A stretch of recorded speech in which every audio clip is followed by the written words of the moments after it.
Hello. So today we have another episode of Breakdown. In this week of Breakdown, we're going to be going over my latest track that dropped literally 2 days ago at this point. Humanity, that dropped on Murmc Records. Murmc Music, excuse me. So so tonight we're going to be going over basically how everything came to be, the sound design, the production, the processing, all that shizzle. So yeah. Hope everybody's having a great week. Hope everybody's been staying safe, staying hydrated, and most importantly, staying lit, which is exactly what we're about to do right now. As I crack open this can of liquid crack. Shout out, Nos.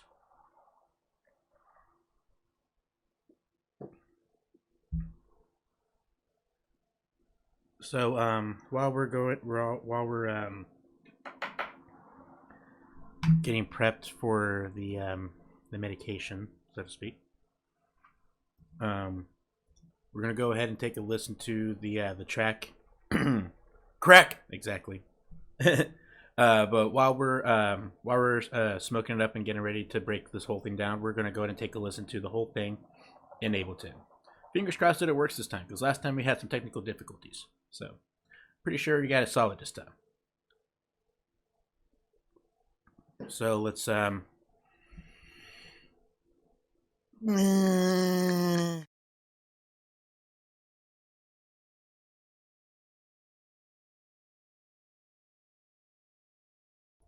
Ha! Should have made sure that was unmuted, but yeah, mind powers. You see, mind powers. All right. So this is the official project file for the song Humanity. So we're gonna go ahead and take a listen right here, right now.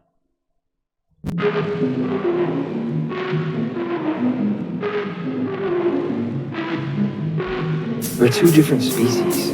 Sometimes we use each other, sometimes we kill each other, but we may never truly comprehend each other. Because you can never possibly understand someone when you judge them by your own standards. I believe it's arrogance that makes humans think we can sympathize how other life forms feel.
It's obvious that among all the creatures out there, mankind doesn't really have many friends.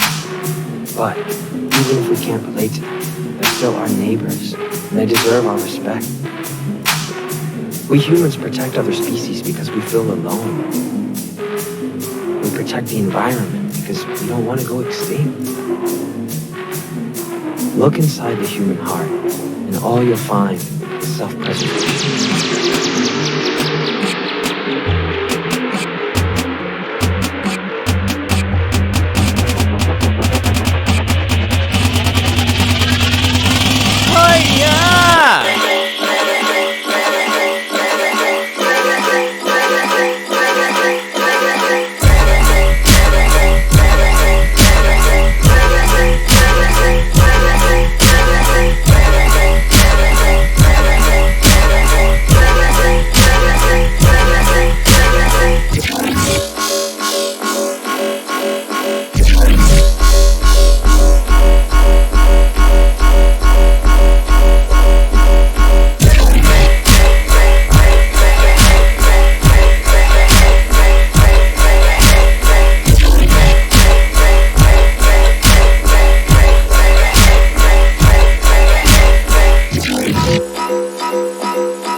think that's all there is to it. We don't know anything else.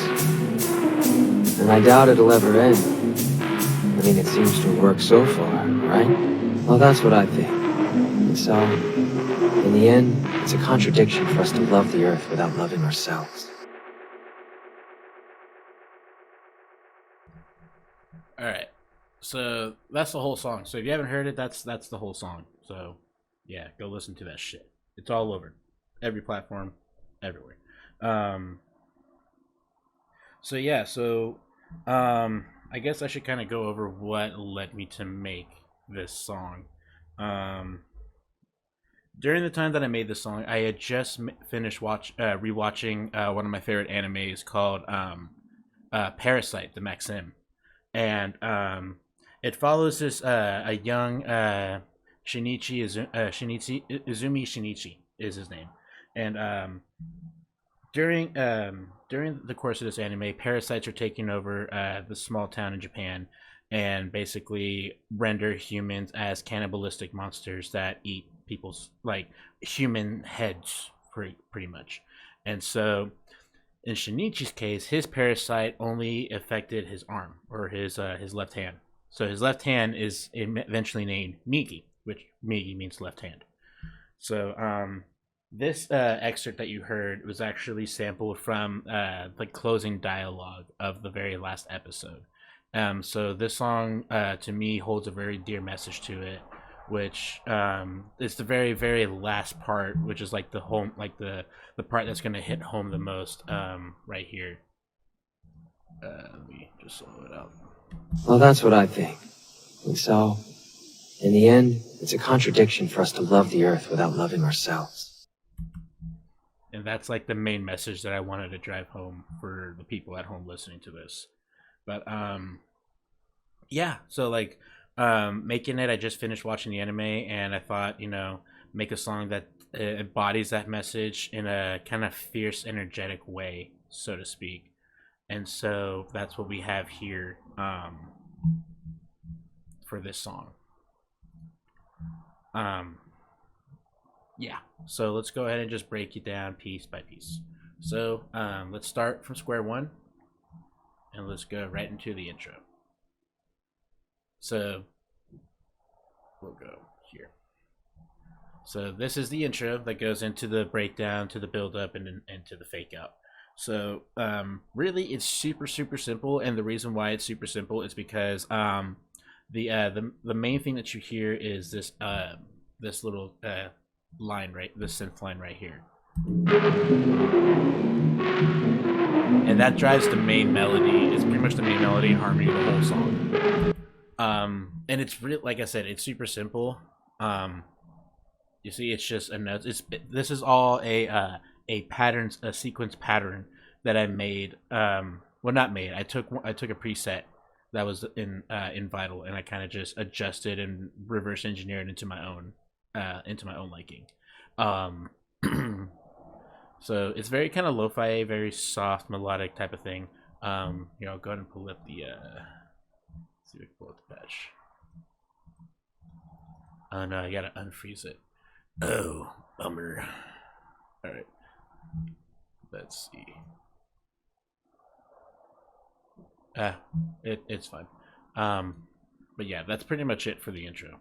It's really nothing special. And then all it is on top of it is just some soft hi-hats that I got from the Bass Addict sample pack. Shout out Moonboy for that. Thank you, buddy. Just super simple.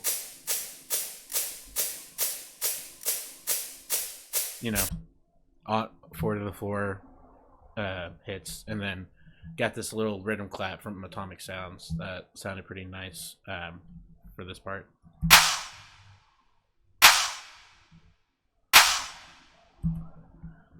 And so all together, it pretty much sounds like you heard in the beginning. Truly comprehend each other, because you can never possibly understand someone when you judge them by your own standards.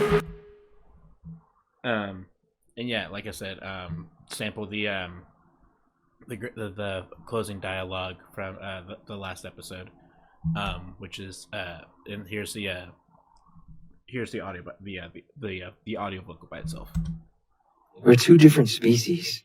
Sometimes we'd use each other, and sometimes we'd kill each other. But we may never truly comprehend each other. Because you can never possibly understand someone when you judge them by your own standards. I believe it's arrogance that makes humans think we can sympathize how other life forms feel. And for vocal processing for this, since I spliced it from the last episode that I was watching, so I literally just recorded that whole dialogue and then just went through what's it called, Splitter, and took out the vocals from that, and then so pretty much all I did really was here, I'll show it here in this view. It's a lot easier that way. So what I did is I took the main vocal here. EQ'd it, put a low filter bypass shelf here, and ducked the highs down a little bit to take out a lot of that background white noise. We're two different species. Sometimes we'd use each other, and sometimes we'd kill each other. But we may never truly comprehend each other. And then all I did really was go back to this view. Did I fuck with the clip at all? No, I did not. Okay. So the pitch and everything is still the same. So all I did really after that was I took this track and then I duplicated it, panned one to the right, and then as you can see down here, I set the track delay to minus 30 milliseconds here, just so that way it kind of gives it a more true feel, so to speak, if you know what I mean. When it came down to like recording the vocals and everything, you know, not well. I treated it like I just recorded vocals and I was basically just cleaning it up as I could, as best as I could. But the kind of like distorted offness of it makes it work for the song and it gives it more body. So yeah, after that we go into the breakdown, into the build-up. And so what I did here was I took the synth that was here, bounced it into audio, and basically made a build-up clip out of that, which sounds like this.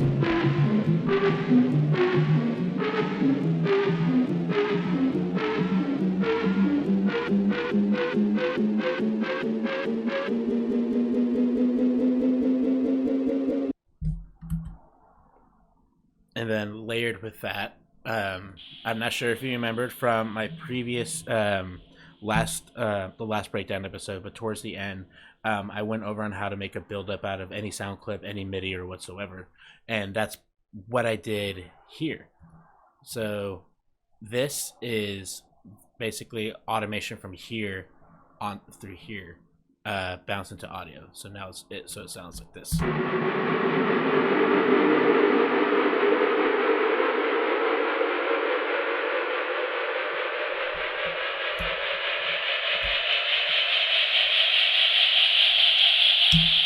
So when it transitions into that, I still have that little clip here that triggers the whole buildup from the original automation. But what I did is I just left it as is and automated my delay send, so that way it kind of still behaves the same way, so the transition is a little more seamless. So when I play it all together, including the build-up clip I took of the synth audio, it sounds like this so far.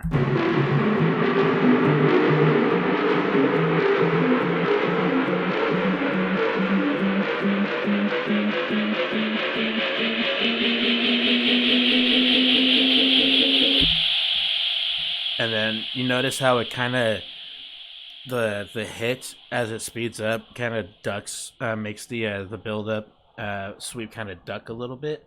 So that gives it that was completely done accidentally, but it gives it a little more body, which is pretty cool. Or as we've been saying in the Murmc server, girth.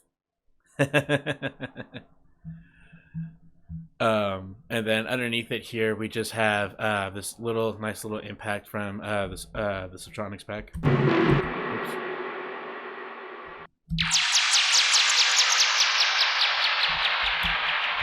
And then we also have like this stutterizer that went along with it.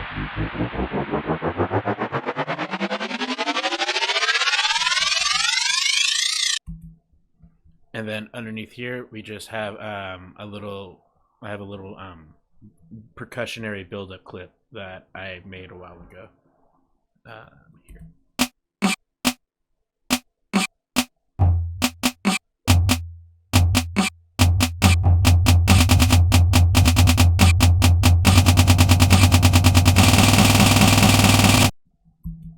Simple shit. So when we put it all together, you have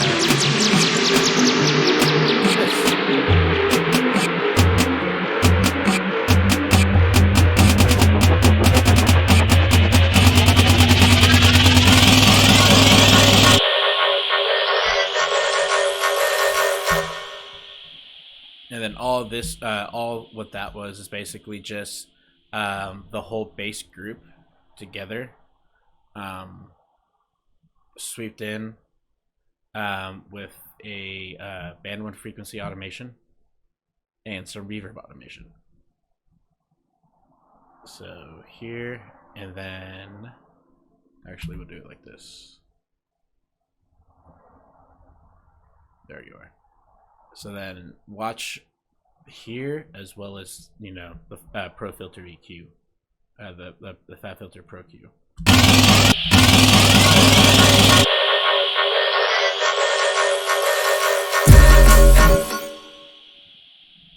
So you see how, and then I'll solo it out so we can hear it better, actually.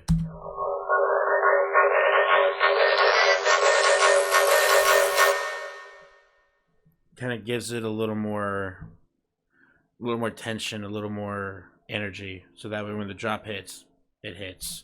So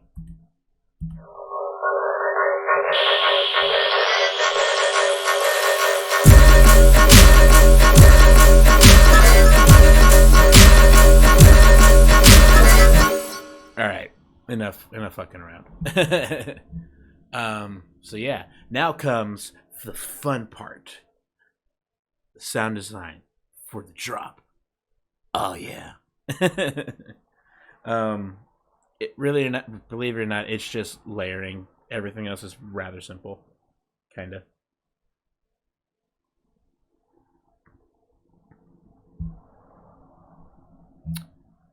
Okay, let's break this son of a bitch down, huh?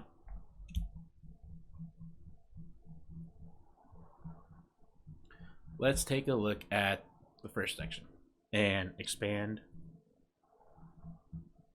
All right, so like I said, it's really super minimalistic, super simple, but the intricacy of it really just comes through the layering and the EQing, and this is where the fun part begins. So first off, we have the main patch here through Vital, and this is just kind of a reimagination / reverse engineering of one of the the preset packs in here, preset patch in here. Come on, load it for me. Be good to me. All right, here we go. So it looks a little more intimidating than it looks. It looks more intimidating than it really is. So what I did here is I took a white noise kind of sound here, as well as a white noise here for the sampler, and then I have like this little like weird like dissonant fucking like regurgitated pluck sound that I threw in here, and then just have a simple sine wave, and then Elephant One, everything just goes to oscillator. Elephant One's where all the magic is really happening. This goes to oscillator 2, sample level, oscillator 1 frequency morph amount, frequency 2 morph amount, and oscillator 1 level as well. And then the second one is more so the transposing of oscillator 3, and that's where more of the no cursing. Okay, 10 minutes starting now. So it's 6:23. We're gonna see if we can make it 10 minutes from now without cursing. This is gonna be a challenge for me because I curse a lot. All right, thank you, Mia, for that challenge. This is gonna be fun. All right, so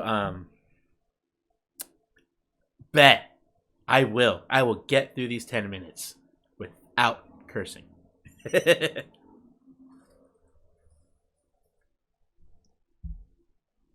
All right. So like I said, LFO1 and LFO2 are really where the main sound's coming out. So this is how the sound comes out here.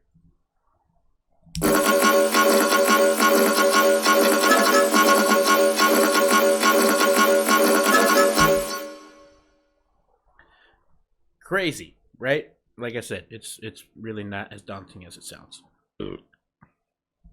So what I have going on here is the acceleration, and that's going through modulation 11 amount and modulation 9. And where that's coming from is from I totally lost my train of thought. Right. The acceleration and the POS here is really what gives it that sound as well as the pitch. And the pitch the pitch here is tied to the formant amount here for oscillator 2.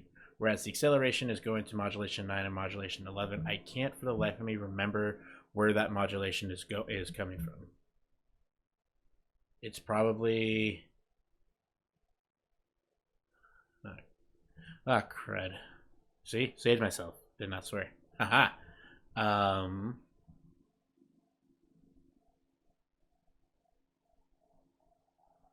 Yeah, I'm blanking out on what I did here.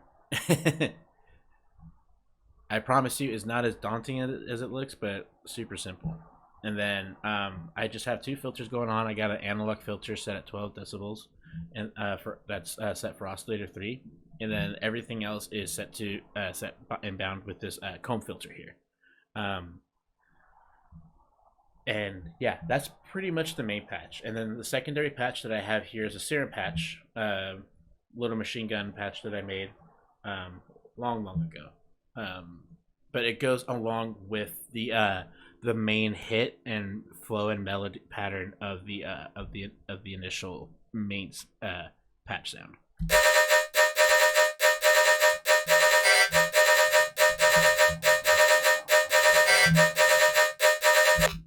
And it's just a square with the creeper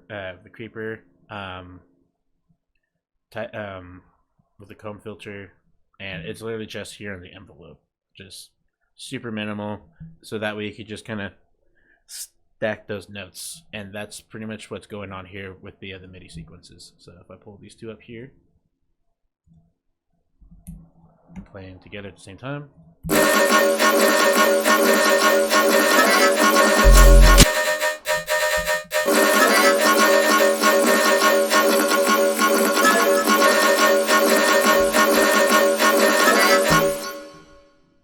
So yeah, just 2 layers, nothing crazy, just because of the intricacy when it came down to the actual fine tuning and finicky parts of the main vital patch here.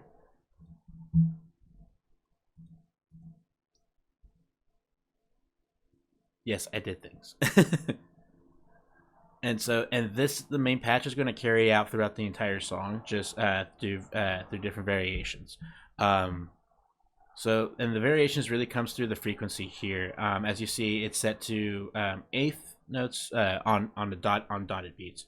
So this is how it gets that weird like kind of triplet effect and kind of machine gun effect.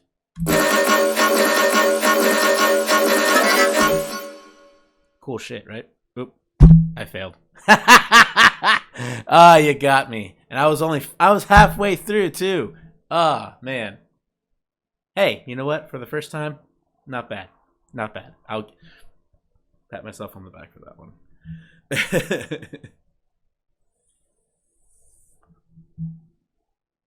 Can't see the plugin. Huh. Weird. Well, we're gonna move forward.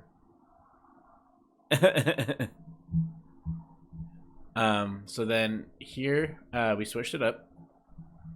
Oh, now I can swear again. I do cuss when I produce, and you know what? That's just the way it goes.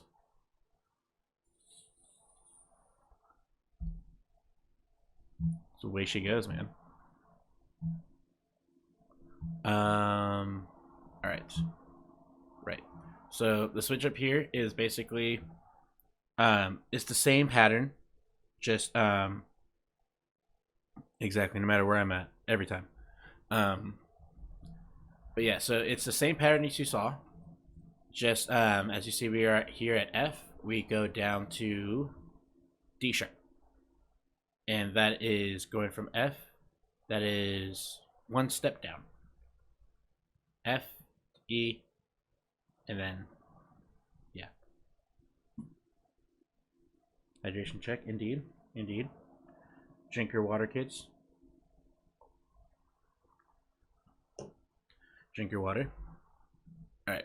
So yeah, like I said, the switch up just basically the same thing as we had here in the pre-drop before the first when the drop first hits, but we just switch it up here and drop it down a whole step. And same process that we did in the beginning here. Just a shorter and quicker version of it.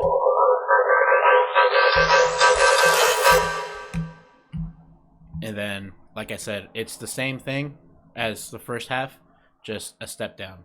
So we have it sounding here.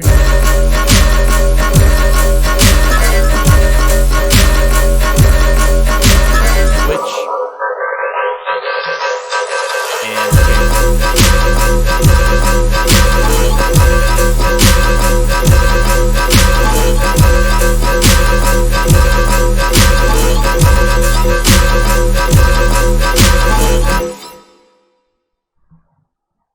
super simple so far.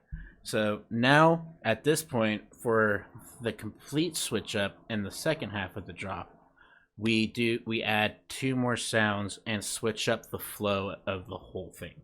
Give me 1 second. Let me cheers.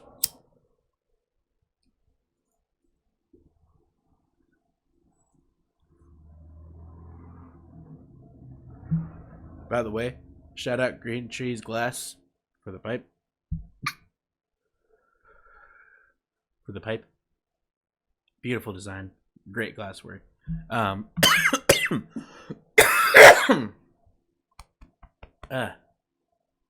you guys need some new glass pieces, pipes, pendants, you know, little perks, little rigs for dabs, I'll plug you with my boy John, and he'll hook you up. Fair pricing, shipping all over.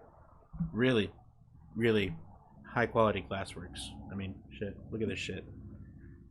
Shit's dope.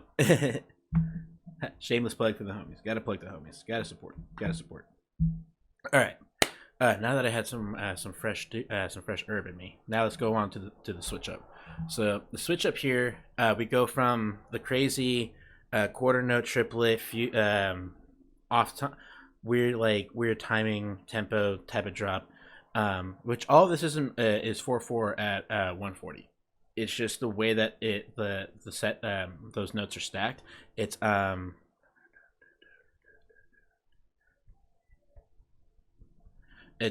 quads. The notes are quads.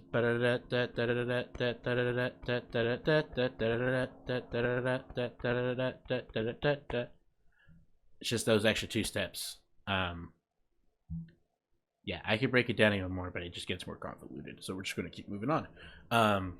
So yeah, so what I did here is I basically just copy and pasted the original bass patch here, dropped it down here, and what we did, we're going to see if I can get this to work now.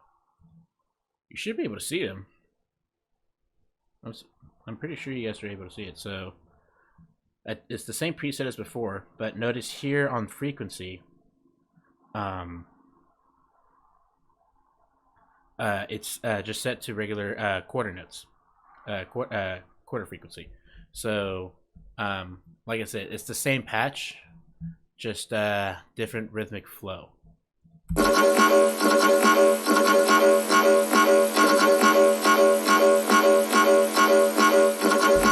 So that first triple is just the initial hit of it.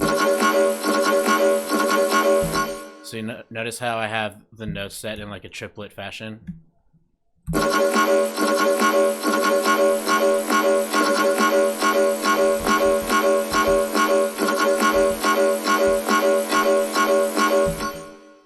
So now we are in rhythm flow. I mean, technically, this is all rhythm. This is all rhythm. This is all dubstep. But now we're not more in of a technical rhythm baseline flow. So as I had before, I had the machine gun, that weird little machine gun synth that I made in Serum, layered underneath, and then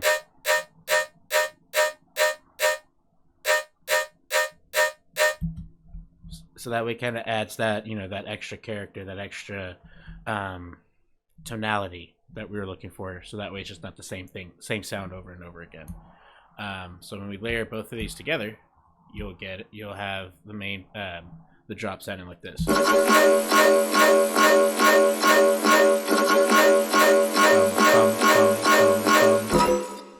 Yeah. So now this is where the extra layers come in. So what I did here in with another Serum patch. Shout out to Rocket Power Sounds for the growl pack. Much love, Shane. Appreciate you. Got this nice little growl here. Just super heavy.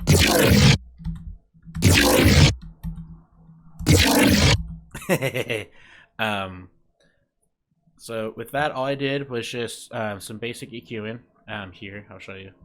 Like I said, just a brick wall, just red at 60 to cut off all those super heavy bassy frequencies, but still keeping a little bit of that low end, just so it has that girth that we like in our sounds. Gotta pause for effect. And then after that, I just added Flex's Stereo Tool V3. It's a really good stereo widener. It gives you a nice little visual of what your sound's looking like. So when we play the sound out, it's in that stereo field pretty nicely. And all I did really was just widen it up and boost the left and right signals, so that way it kind of fills that stereo space more. Gives it more of that girth. And then after that, I just added you know, the standard saturator settings that I always have, which just 2 decibels on the drive, medium curve, output at -5 decibels, and my dry width percentage anywhere from 85 to 65%. Right here I have it set at 75. Normally I would have soft clip on just so everything stays kind of balanced and nicely leveled together, but for this, since it's just a one note hit pretty much every so often, I didn't feel the need to put on the soft clipping, so I just kind of left it as it is, so that way there's more of that girth in there. I'm making a point now to say girth spaced out like that, just because of the meme that Dr. Wish Doctor ever so kindly made for me. That shit's fun. I love it. I love that meme. That meme is it's beautiful. It's great. Yeah. So the next layer after that is a quarter note layer that follows the same flow pattern as the other 2 synths, and that is this little vital patch right down here. This one is a nice little dingle Bjork, as I call it, because it's like a little dingly Bjorky weird fucking sound that I made in Vital.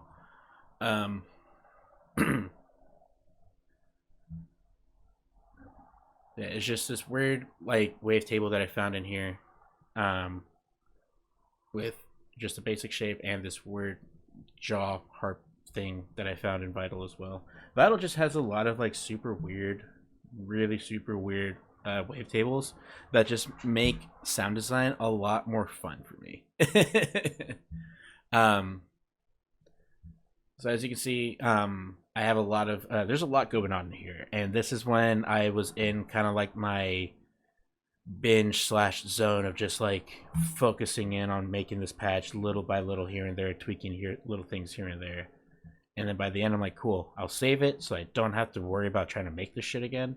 But fuck, going back and looking at him, just like, what the fuck did I do here, guys? Because I'm gonna be honest, my sound design technique is not like I can make it and basically like once I make it, I can make it again. I make shit. I'm just like, how in the fuck did I do this? Because I do not recall any of this shit. And that's a really bad habit. I think, in my opinion, I think it's a bad habit that I have. But I mean, honestly, I could barely remember my own name had it not been sewn onto my t-shirts. Like that's my ass is fried, fam. Just straight up. Yeah, as we look in the matrix here, there's a decent amount going on, but it all adds to the tonality of it here. So LFO1 just goes to my delay and flanger, my delay frequency, and my flanger center, and I had it set by 0.5 second on the frequency instead of just going by quarter note bar, eighth note bar, all that shit. And it's basically standard. The frequency is pretty much the same throughout the whole thing. It's tied into the speed. So if I really want to adjust the tempo or the speed of it all, I could just use the macro to do that instead of going through individually on every single LFO. So LFO2 goes to oscillator 1 and oscillator 2 frequency warp amount. And then oscillator 3 just goes to LFO3 goes to oscillator 1 and 2 levels here. Oscillator 4, it has a little more work to it. So oscillator 4 goes to the level here for oscillator 3. It then also goes into the effects. So LFO4 goes into the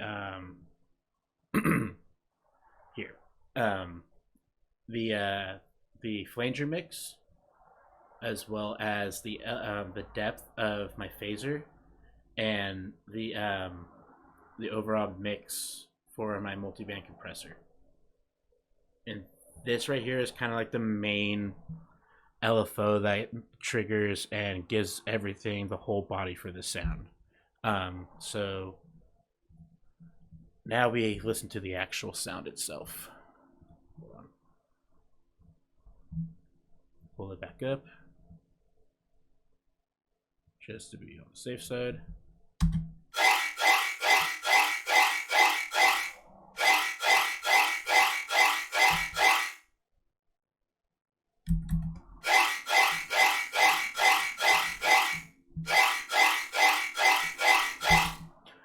To my Star Wars fans out there, doesn't that sound like a Royal Naboo pistol?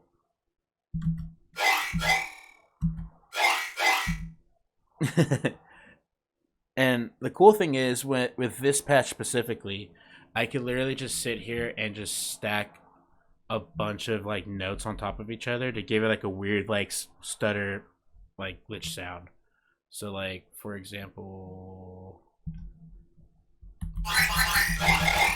there we go.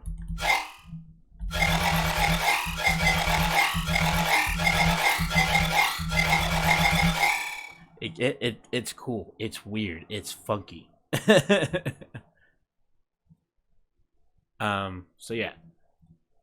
And then it follows the same, basically the same note pattern as the first half. So it starts on F and then it goes down to D, in 8-bar increments for the last half. So we go from here. Let's just do this. Oops, wrong button.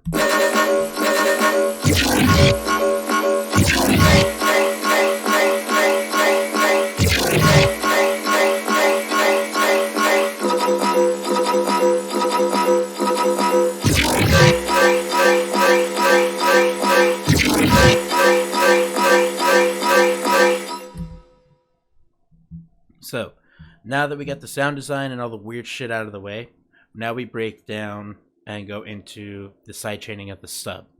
The sub is what gives the whole drop the bass, for those of you just tuning in.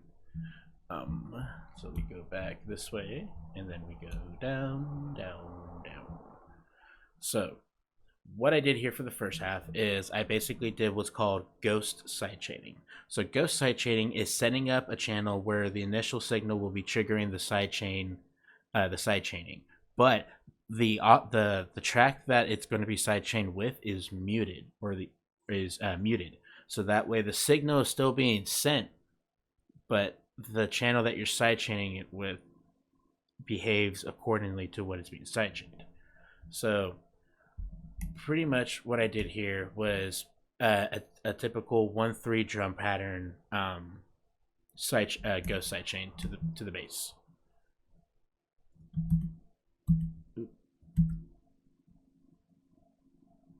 Oops, wrong one.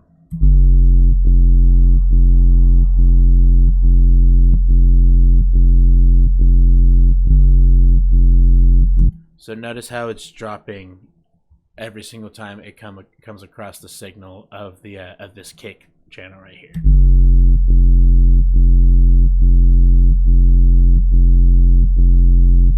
So that's what's going to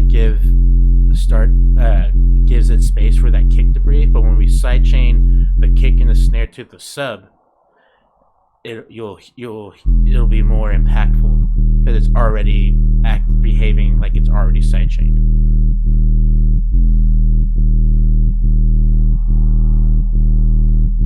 And as you see, it's just one heavy, long, sustained note. But because of the sidechaining that is going on with the sub to follow the for the first half of the drop, it makes it so that way it's easier to sidechain when I sidechain the drums to my bass. I always sidechain my drums to my sub bass instead of just sidechaining it to the whole drop itself, because most of the rhythm sounds that you'll hear when you're talking about rhythm are already going to be kind of delayed, so there's already room for your kick and your snare to breathe and to be placed without really having to sidechain your synths.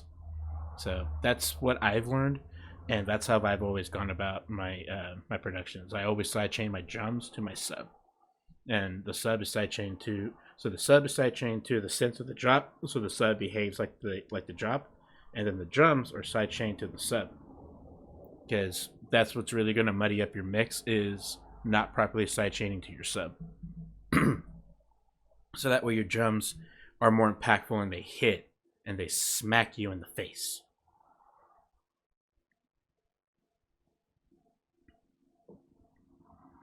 That type of stuff. So that's like the first half of the bass, because the second half, when it switches up, it's the same thing, just in D sharp. Nothing special. And then here, what we did is we essentially sidechained this to the main vital patch here. So when you hear it, it's gonna go according to the synth of the pattern of the vital synth.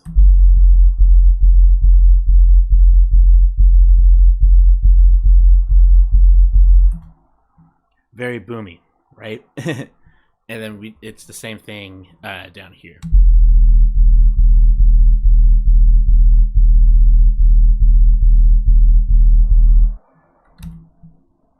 I love sub bass. It just feels so nice. So then, so that's the whole drop with the synth and the subs. So now we go ahead and break down the drums. Drums.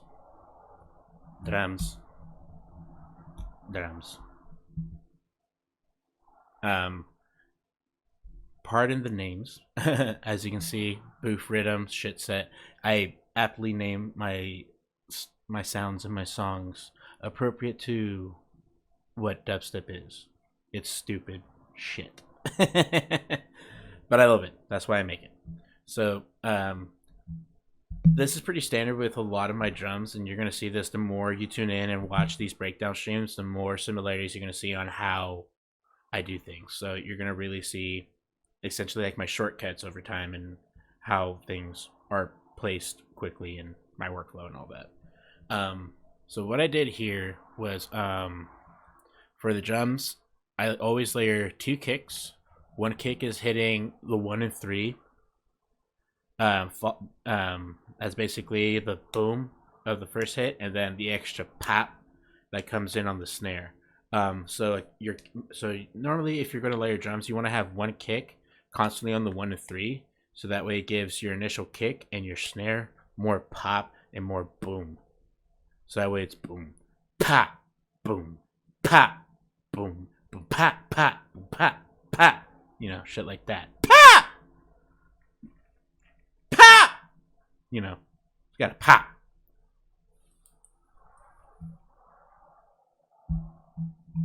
So this is what we did here for the drums.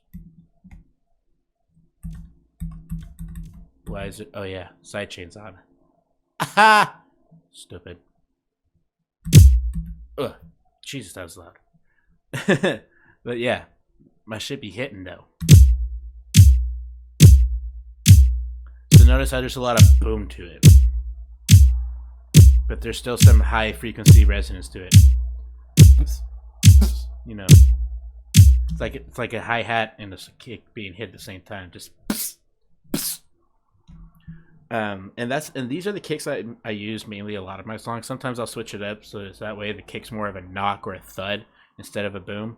But more than often, I like a boom instead of a knock or a thud or a thump. More of a boom, which is what we have here. So now we're just gonna solo out the main kick that's on the 1 and 3, and then we're gonna bring in my clap and my snare one at a time. And notice, and then if I bring it into the mixer view, where are my drums? There we are. If I bring it to my mixer view, notice how my snap and my claps are panned evenly one side, so that way it gives because technically you want all your drums kind of right there in the center, but what I did is I layered my claps so that way both of them are panned evenly from the left and to the right, so that way it's just one whole body of frequencies together. Makes it nice for the stereo too. So yeah, we're gonna go ahead and start with this one. I believe this is my clap. No, it's my snare. It's the snare.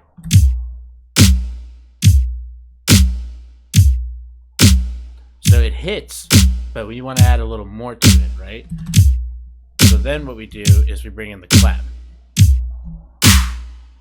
Now it's hitting.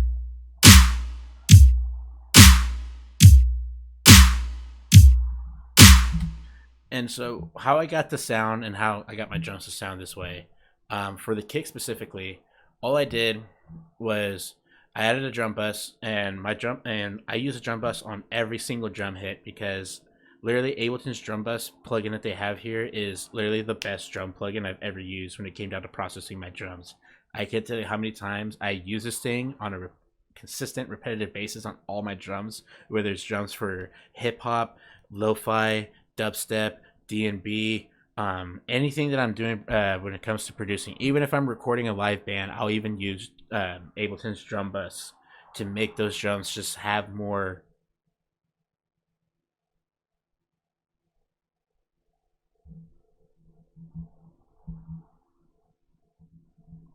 girth. that one was for you, Witch Doctor. That one was for you. Not sure if you're still out there, if you're still alive here in the chat, but that one was for you. So yeah, so what I did here for the drum bus is when you load it up, the drive is always at 20%, so I left that as is, left all this as is, soft, trim at 0 decibels, all that shit. What I did here is I turned the damp all the way up. I do this every single time. And then the crunch, I normally play with it between 5 and 25%, no more than 25%, because that just gets it makes it a little fuzzy, a little distorted, and you don't really want that for your drums. You want your drums to be like one of the cleanest fucking things out of everything. Like if your mix downs aren't good, but the one thing I always stress is make sure that your drums sound tight and they slap people in the fucking face. Slap me in the fucking face with them drums, baby.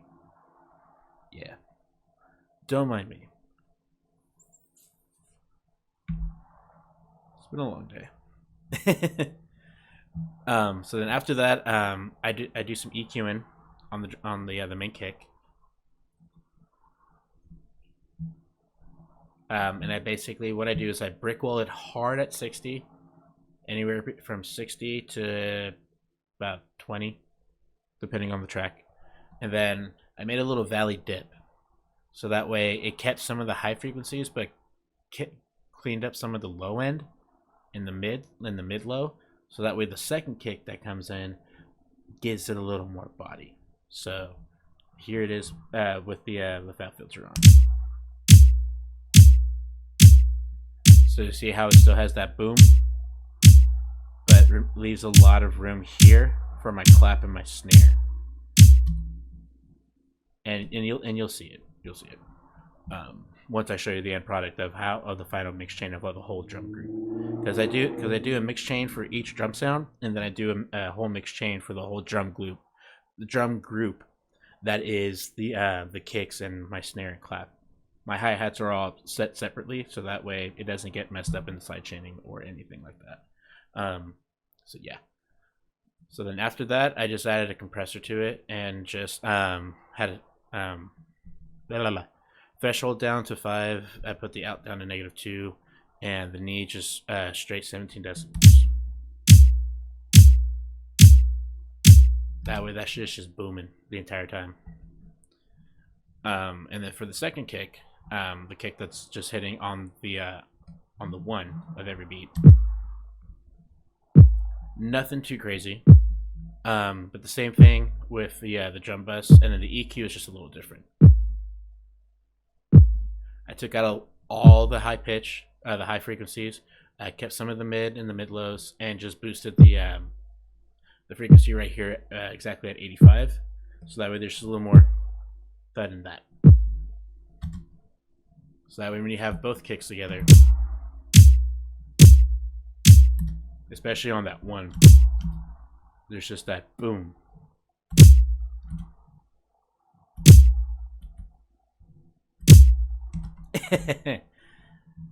And then for my for the snare,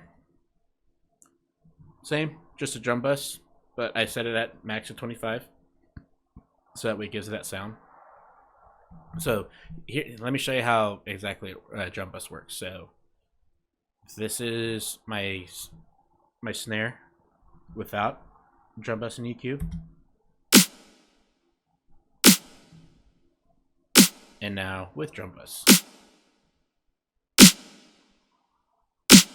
without, with, and then after the EQ,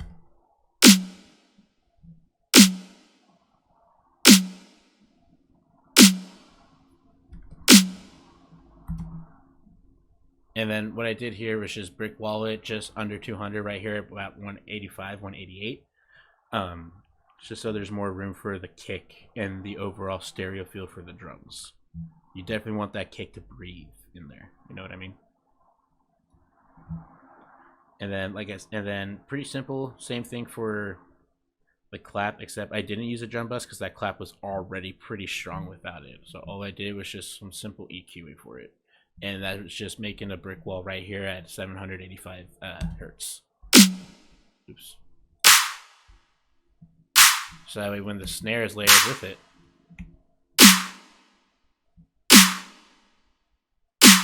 it sounds as one, but to the left and right.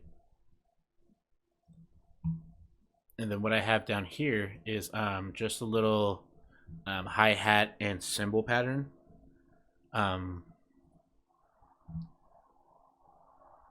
But this right here is just my cymbal. So I have a lo-fi ride and a soft 808 layered together. And that I sent all the way to the left just because why not?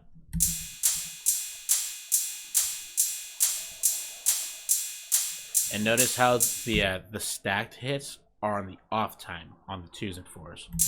Bam, bam. So what some people don't know is that dubstep was originated and based and derivated from reggae, more specifically reggae dub and heavy weighted bass. But if you listen to the drum patterns in reggae dub, you'll hear that there's a similar type of groove on the hi-hats, but with a lot of emphasis on the off-time hits on the hi-hat that is timed perfectly with the off-time hits on the keyboard and the piano. So you would hear something like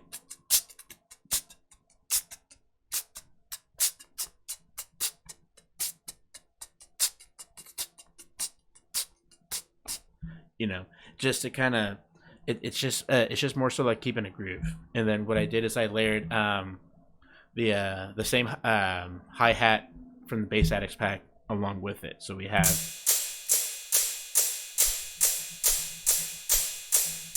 boom bam boom bam bam bam bam bam. Yeah, hi hat grooves gives your drums more character. So what I always suggest doing when you're making your hi hat grooves, when you're laying down your hi hats for like bass music like this, have some fun with it. Stack some notes together, make some quintuplets, make some septuplets, you know? Get funky with it. Make like a trap type of hi-hat groove. Just had dinner. Well, welcome back, sir. But yeah. Like I said, have fun with your hi-hats. Make a groove, make a little melody out of it if you want to. You know, just do like something like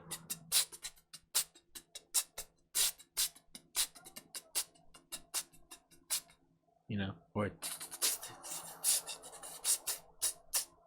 have some fun with it, because hi-hat grooves take your drums a long way, especially when you're making like, you know, shit that's like this. Arpeggiating your hi-hats is another good way to go about it, but I always play with triplets and off-time hits. So, and that just comes from, you know, being a reggae drummer and a reggae instrumentalist. If you listen closely to a lot of my songs, you'll hear a lot of variant hi-hat grooves, very jazzy and very bouncy hi-hat grooves. Like I said, that's just because I'm a natural percussionist. So I like my shit to bounce. I like my shit to sound lively. And that's kind of what I did here. It's very soft and very mellow, but it's still lively when you have it layer all together like this, instead of just leaving it simple, you know? So when you have like the drums all together,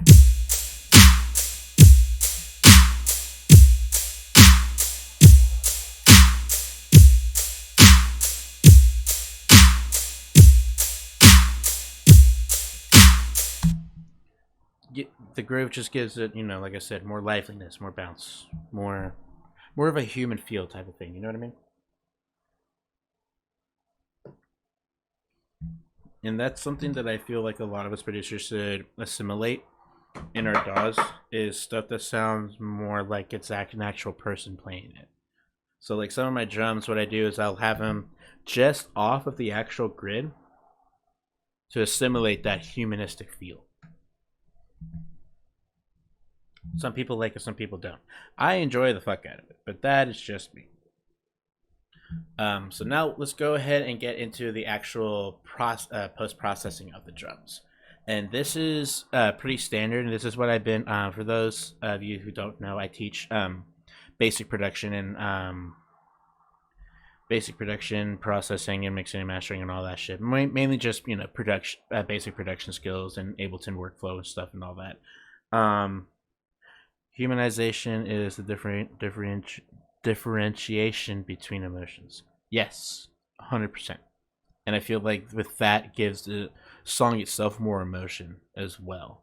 And sometimes with EDM, you want those songs to be a little more impactful. So that's why I say it's very important to keep some humane aspect of your instruments, whether they be virtual or a live or a virtual version of a live instrument. You know what I mean? Hence why the song's called Humanity. I mean, the whole message behind it as well, but there's a lot of things about it that are geared with the whole theme of the song, and that's what I try to do. Each song has a theme that I try to build everything off of. So for like this song, I called it Humanity, so I try to feature stuff that was a little more human feeling. So the drums, even though these are all digital drums, it sounds almost like a human's playing them because of how slightly off they are from the grid. And same thing with the bass drop too. Same thing with the bass drop.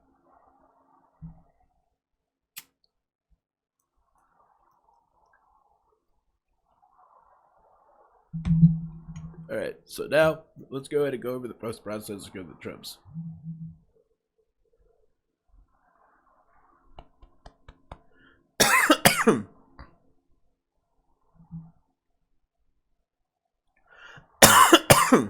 I think that's why I like minor over major, is that Major.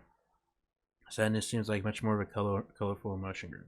And it really is. And the cool thing is, what I used to do is a lot of the. So back then, before I started making dubstep, I used to do reggae production, more specifically reggae rhythm production. So reggae rhythms means it's their dialect or their word for instrumentals. So like instead of someone like, yo, play me a beat or give me a play me an instrumental, play me a beat, they'll be like, what go on selector, play me that rhythm, play me one little rhythm, you chant pan sing on it, shit like that. And so that's what I was doing for a minute. Yeah, kind of like ragged drum and bass stuff, but more with with more actual like reggae band instrumentals from like old studio ones. So like famous instrumentals like Shanghai Shek, Boxing Rhythm, Joe Gibbs Rhythm, Stagalag Rhythm, Slang Tang, all that shit. Like everybody knows Slang Tang.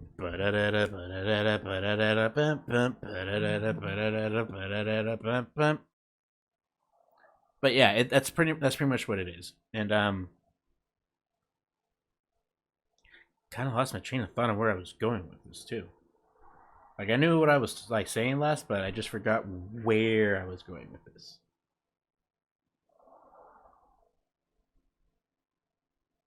Yeah. That's what happens when you smoke a lot like me. Oh man. Yep, might as well. Might as well. Triplets, hi-hats, reggae rhythm. Fuck, I forgot where this was all going. Like it was leading up to something, but I totally forgot what was going on. But all good, all good. We're just gonna light up this bowl, and then we're just gonna go into the post processing of the drums. Ah man.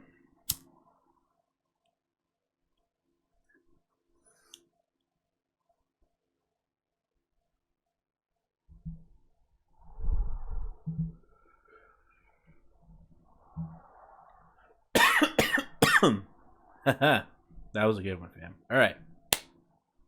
Breakdown. So, what I do for my post processing for my drums is, as you can see, relatively simple. What I used to do in the square root of dubstep.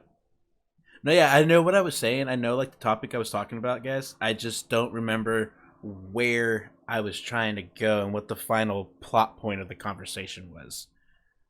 Like, yeah. I knew what I was talking about. I just didn't have a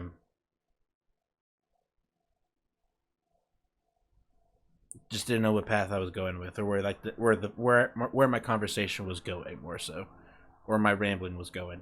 But yeah, hey, appreciate the clip, fam. Appreciate the clip. Probably gonna flip some shit. Yeah, I'm not making a new track. Okay. Yeah, the square root of dubstep was reggae, 100% reggae dub. Yeah. Appreciate all you still hanging out and dealing with my fucking chaoticness, because Jesus Christ. Had I been tuning in and this is someone else I was watching, I'd be like, dude, what the fuck? Stop it. Alright. So, post-processing on the drums. So what I did here was I added a compressor. Yeah, at this point it's gone. It's gone. The thought's gone. He ran into the bushes. Back to this. Jesus Christ. Fuck, I'm fried. All right. So I added a Ableton stock compressor in here, and all I did was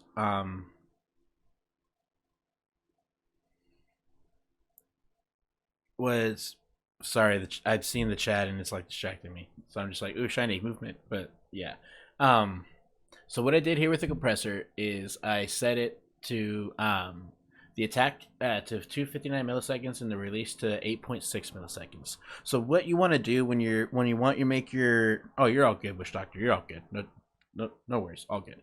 So when you want to do with your drums when you're post processing them, when you're about to sidechain them to your sub, is you want to make your drums punch more, and that's what I'm doing here with this mix chain. So here, let me give you a perfect example. So this is this will be the drums without this mix chain here.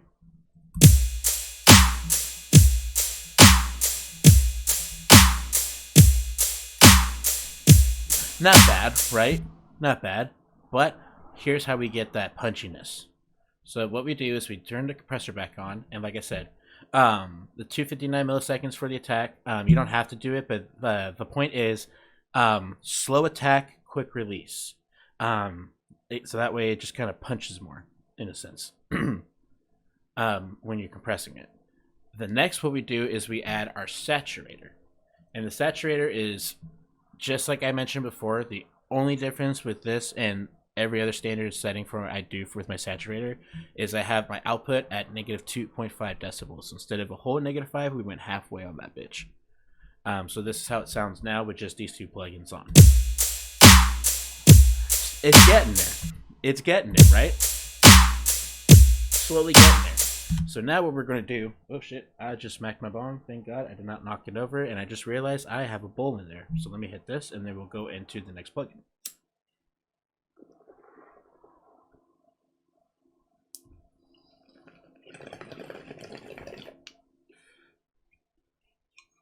Okay. So we're halfway through this now, essentially. So we got a compressor and we got our saturator. Now we're going to add a transient shaper. Since my version of Ableton doesn't come with one because I'm just using standard instead of suite, I have a third-party external plugin for this. But it's a free plugin.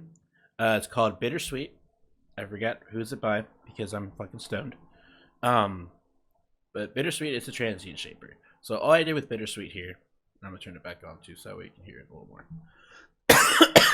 So all I did was set my mode to center because it's drums, so the drums are going to be mainly in center of your stereo field.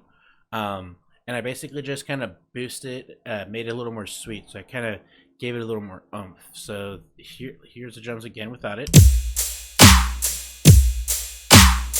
and now with it. So it's not much, but it's just enough to give it that extra push, so to speak. Just that extra push it needs. And then after that, all I did was just add FabFilter Pro Q, which is just, it's my go-to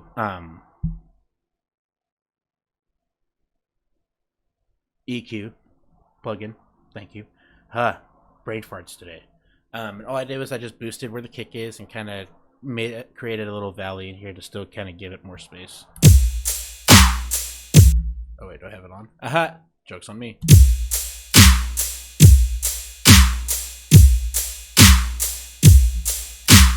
So notice how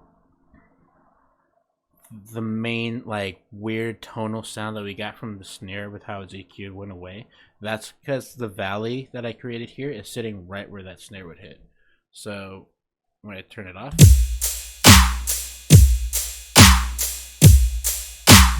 kind of hear that boom in there.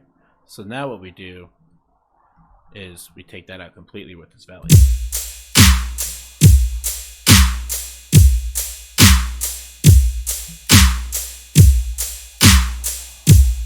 And then what we did here is we sidechained the drums to channel channel 16 group, which is my subgroup. So when I have the sub on, notice how with the sub you're still hearing the kick and the snare come through cleanly.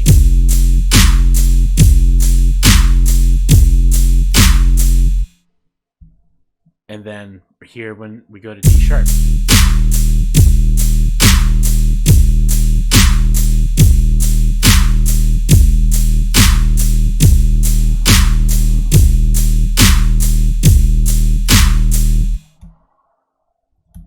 and then the same thing here.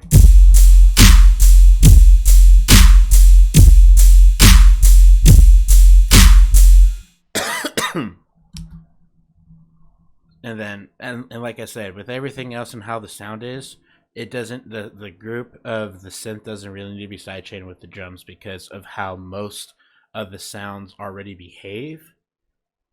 Um, Allow for the drums to already be there in the stereo space without any interference of frequencies with the with your drop synths. Excuse me.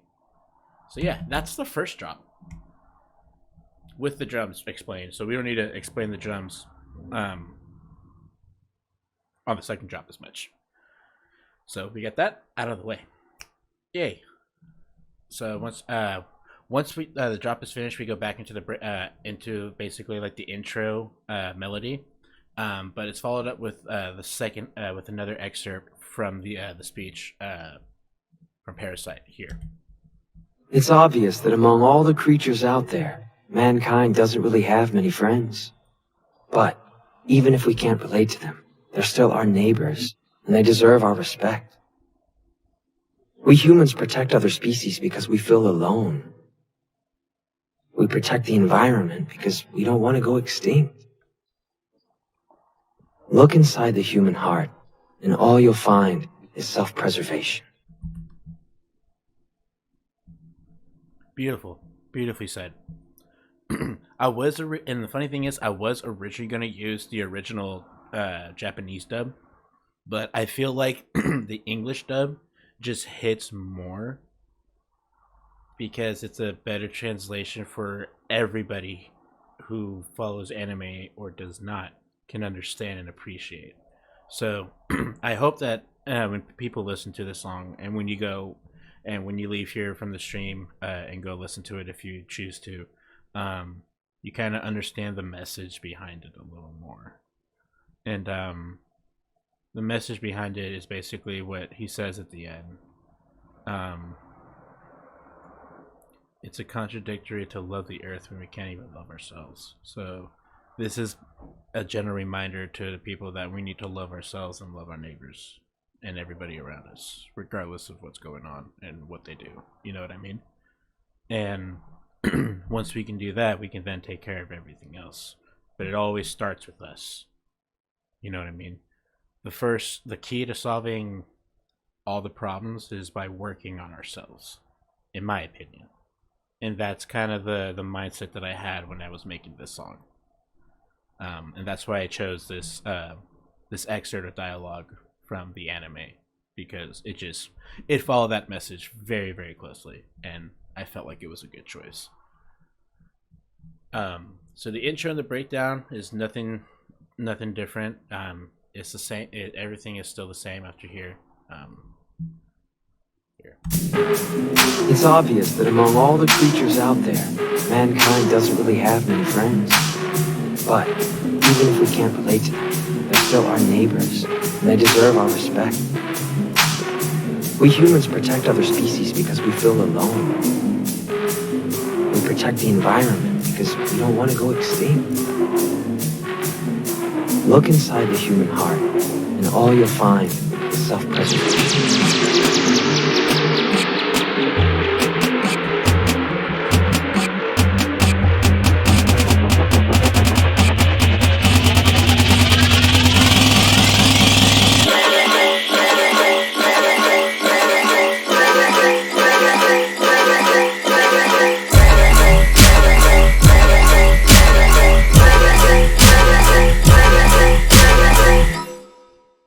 So let's break down this triplet section right here.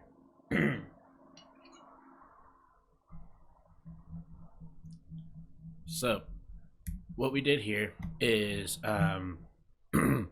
we went back to the quarter beat pattern for the original patch from the first drop here. It's the same patch as the same channel that we did this part here.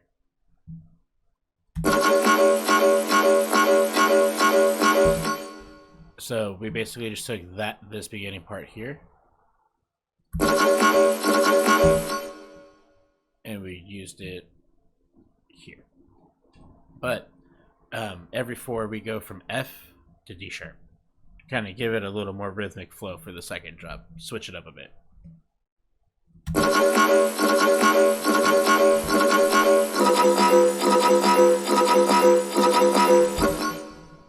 And then what we did here is I layered the machine gun patch from the, that we used still throughout this entire time.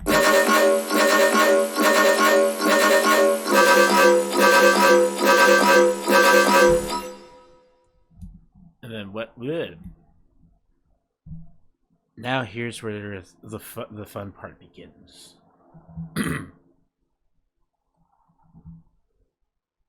So this patch here, I forgot what this one was, to be honest. Okay, here we go. Okay. So we have the Dingle Bjork here.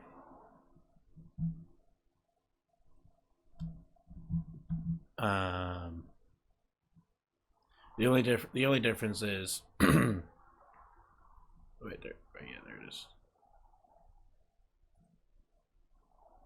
Huh, same. Okay. Oop.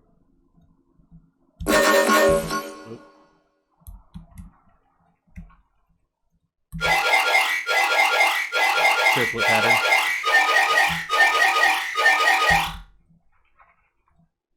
Triplet pattern, so it follows everything.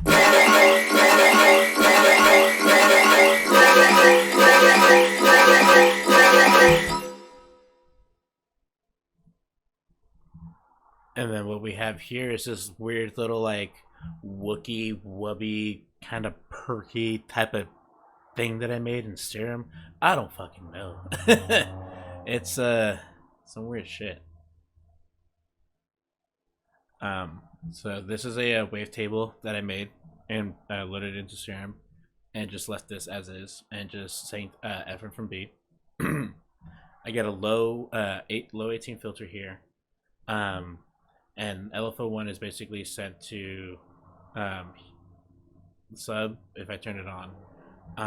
The cutoff for the filter, both levels of oscillators A and B, and then there is also sent to some of the effects.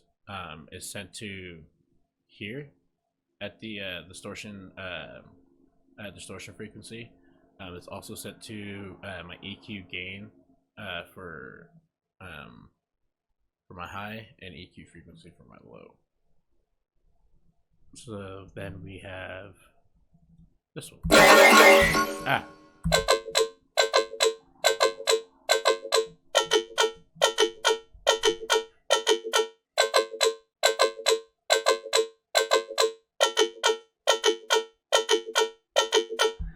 It's weird, right? It's fucking weird. And so what I did here is for this sound, and I'll break each sound's mix chain down really quickly here, just to make it easier for you guys. So what I did here for this patch is I have a Fat Filter Pro Q here, and what I did is I brick walled it at 201, boosted the frequency here and here very slightly, just so it kind of perks through the mix a little more. And then we hear those mids a little more. You know what I mean? And then what I did is I added an OTT on top of that. Yes, OTT. Thank you, Xfer.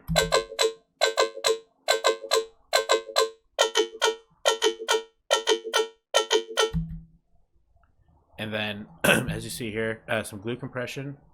Just a gentle little limiter, just to kind of keep it down. And then saturators, just the same as always. 2 decibels on the drive, medium curve, but the output is negative 2.5 at 75%.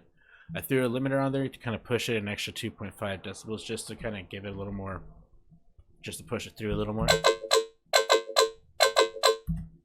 Threw on another EQ, and essentially did a softer shelf at 200 and boosted the same frequency here.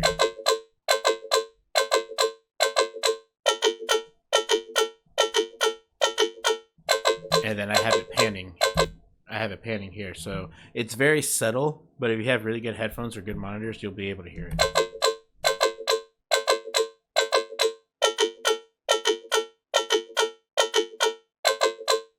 And the crazy thing is, it's panning back and forth on a 6-beat count. 1, 2, 3, 4, 5, 6, 7, 8. Oh wait, no, excuse me. Why did I? Oh, it's because it's going.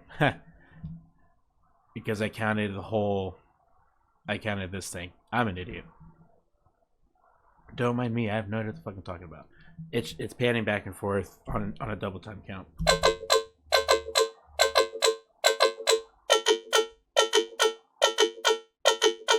1, 2, 3, 4, 5, 6, 7, 8. 1, 2, 3, 4, 5, 6, 7, 8. Basically 6 pass arounds. So 1, 2, 3, 4, 5. Yeah, you get the whole drift.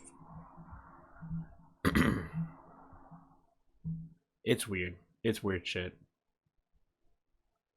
And then we go back up to this to the sound. And what I did for the York is I have an auto filter here, just gently cutting it off at about 600. Saturator, and that's kilohertz saturator, and honestly, it's pretty fucking cool. It gives it. What I did is I gave it a little extra color, a little extra drive, so that way it's just slightly sounding a little different in the switch up.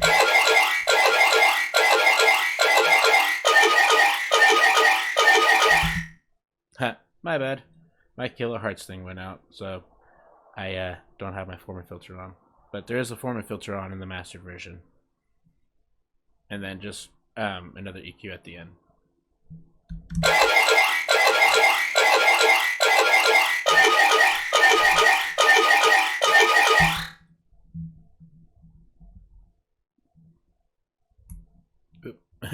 Oopsie. And then for here, I thought it's blah, blah, blah. Just EQ. That's all it is on here.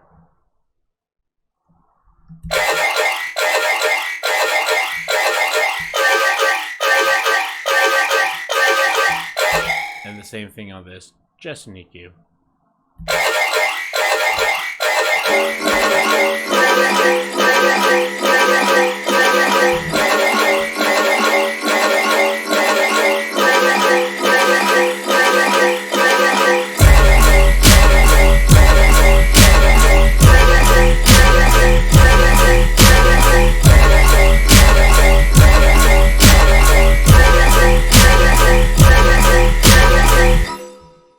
Now here's the fun switch up from here. So we still have that same growl, that same serum growl, but we go back into the rhythm flow for this bass patch. But as you heard, we got this little bad boy right here. And this is a really fun patch here. So this is what I label it as my multi-speed comb, and basically it's a low-high comb filter, bass bass patch. So when I solo it out.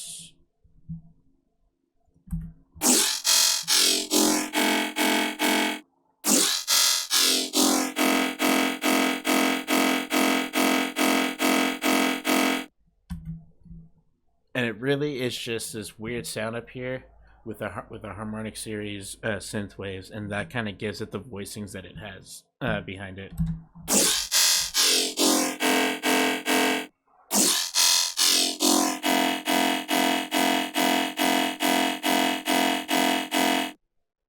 And just, you know, a simple little obtuse triangle.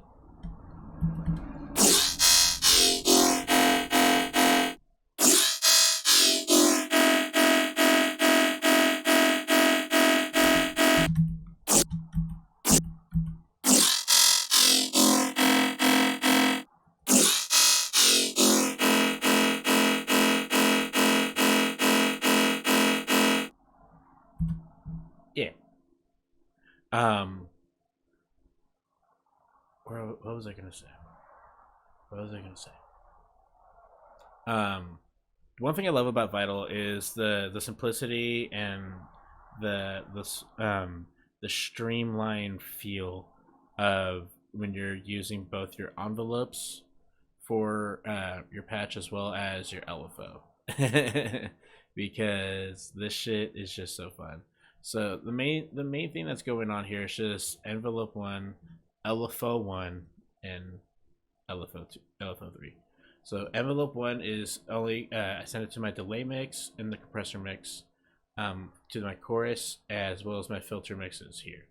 So so when it starts, it's at 0, and then as it hits that full sustain, that's where you can really hear it come to play.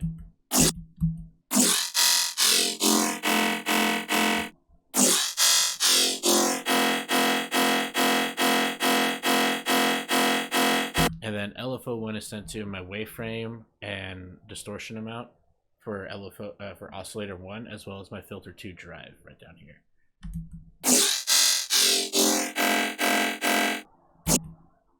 And then LFO3, that shit is a lot.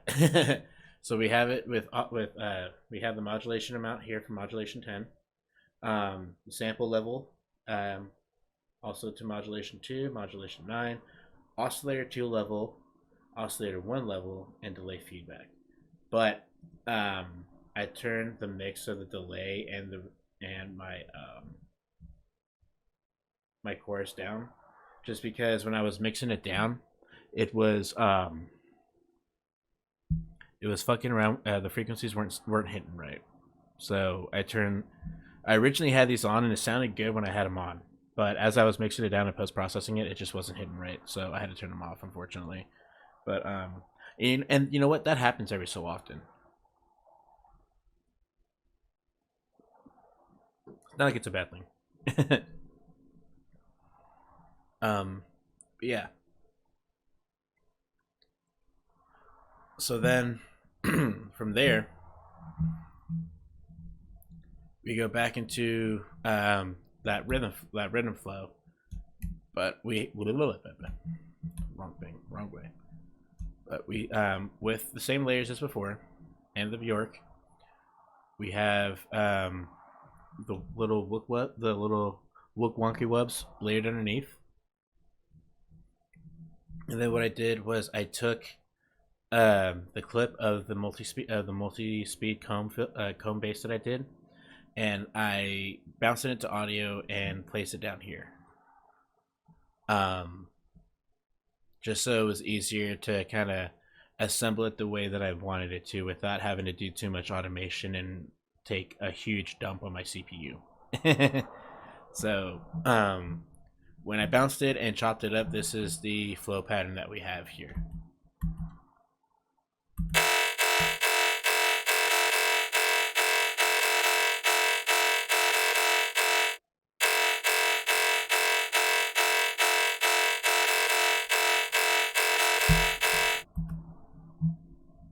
And so when we have it all layered together,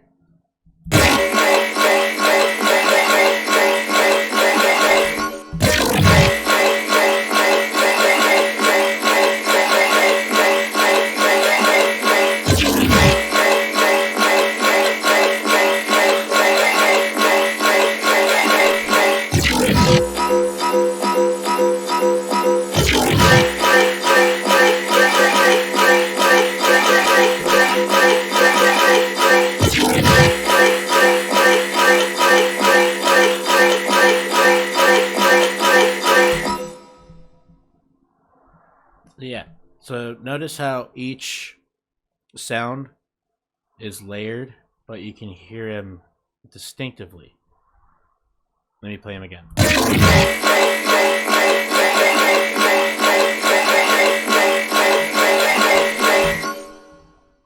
Were you guys able to hear everything separately and distinctively?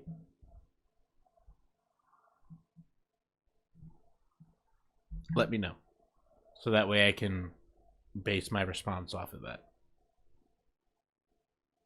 Because I want to test something and show you guys some stuff.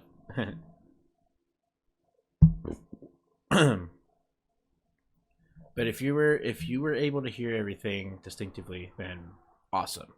If not, let's run something. All right. So here's what we're gonna do.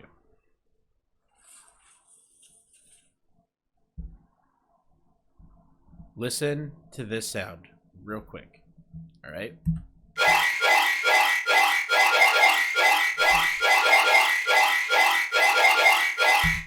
All right. So now we're gonna listen to it again, but with all the sounds together. But listen specifically for this sound. Give me a thumbs up if you can hear it when we layer it all together. Ready? 3, 2, 1. Oops, hold on. My bad. Wrong thing. Alright, here we go again. 3, 2, 1.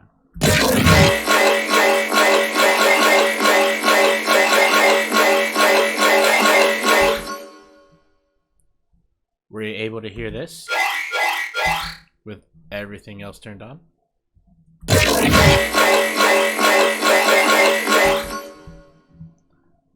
Or here's another one that we can try. Were you able to pick this song? Listen to this real quick. Now, listen for it in the mix. Read for it. Come on, there we go. Okay. Sorry, my monitor's pretty high up today. Alright, so now listen for that same sound in the mix. 3, 2, 1.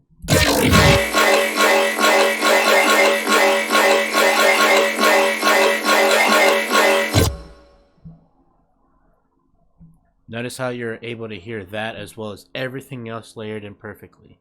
That right there is the key to a decent mixdown. Is making sure that when you have multiple layers in your drops, such as here, you want to make sure that everything is EQ'd and processed properly, so that way every sound can be heard distinctively. So it's fun when you hear it the drop just by itself without the sub sidechain to it. It's really interesting to hear everything all at once.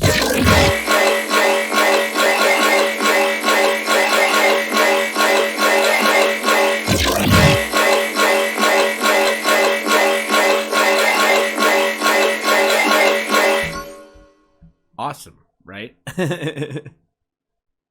that's like the one thing that gets me like that gets me going when I'm producing, is when everything's processed properly and I can hear everything perfectly through the mix.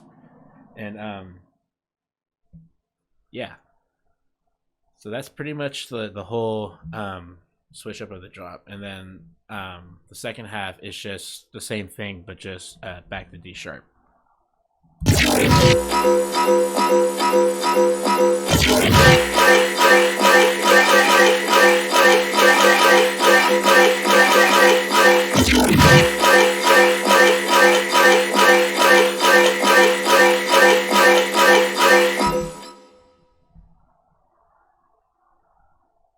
And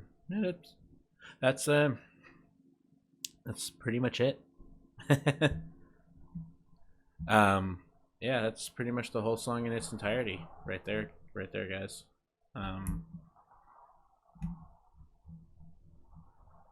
Side chaining is still the same. It's just following the different flow pattern down here.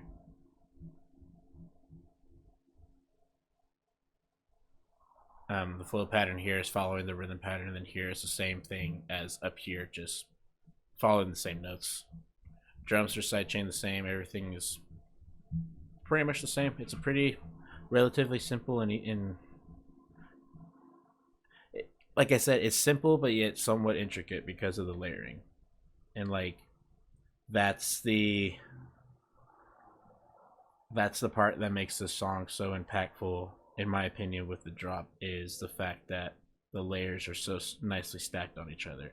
Even in the first the switch up here, like you'll be able to hear everything perfectly in the mix right here.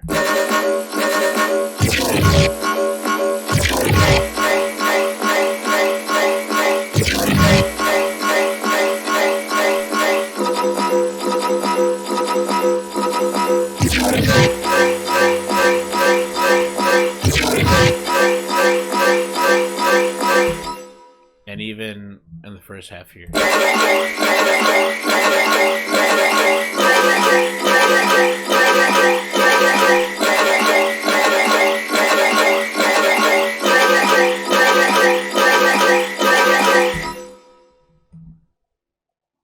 And that's literally the key for making cool bass music. It's just choosing your layers wisely and processing them properly. I don't know how else to say it, but yeah. But yeah, like I said, that's pretty much the whole song, because after that it just goes right back into the intro melody with the hi-hat and closes off with the last part of the dialogue.